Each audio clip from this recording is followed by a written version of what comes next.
బంగారి, నువ్వు కూర్చో.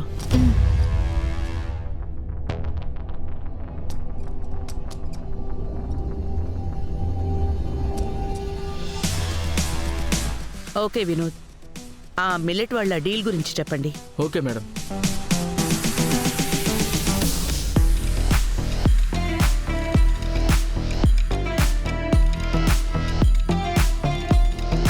ఇది మన ఝాన్సీ ఫుడ్స్లో స్టార్ ప్రొడక్ట్. మామూలుగా ఈ చిరుధాన్యాలని విడివిడిగానే వండుతారు, ఎందుకంటే అవి సమానంగా ఉడకవు, రుచి బాగోవు.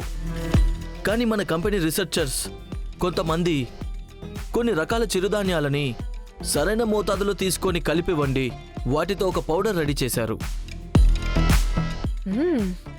వాట్ ఈస్ సిరిధాన్యాలు బేబీ? కాకినాడలోనే కదా పుట్టావు? ఏదో కాలిఫోర్నియాలో పుట్టినట్టు సిరిధాన్యాలు అంటే ఏంటని అడుగుతున్నావు?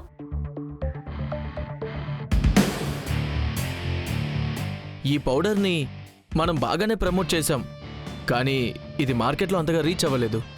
అందుకని ఈ ప్రోడక్ట్ని హోల్లో పెట్టాము.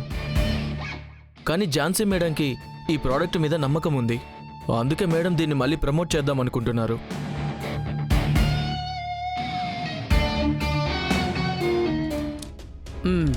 ఓకే, ఎస్, ఇదే మీ ఇద్దరికి జరగబోయే మొదటి పోటీ.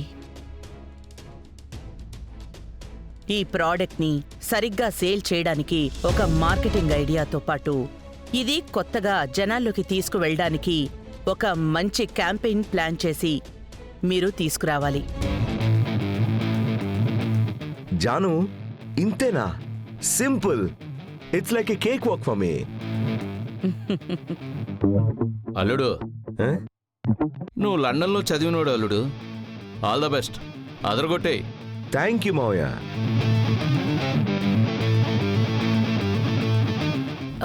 వినోద్ సార్, క్యాంపెయిన్ అంటే ఏంటి?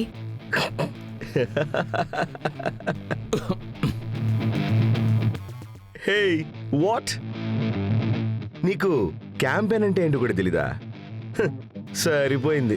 ఈ తెలివితేటలతోనే నాతో పోటీకి రెడీ అయ్యావా? తెలియని దాన్ని అడిగి తెలుసుకోవడంలో తప్పేమీ లేదు రవి సార్. నాకు తెలియని దాన్ని నేను అడిగి తెలుసుకుంటాను, మీకే అన్నీ తెలుసని మాత్రం అనుకోకండి. ఓకే, మీ ఇద్దరికి ఆల్ ది బెస్ట్. మంచి ప్లాన్తో రండి. ఎవరు గెలిచినా సరే నాకు ప్రోడక్ట్ సేల్ అవ్వాలి.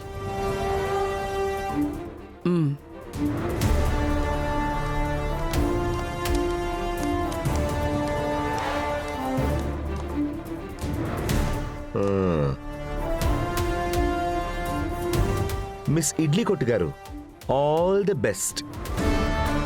మిస్టర్ డబ్బు పొగరు పట్టినవారు,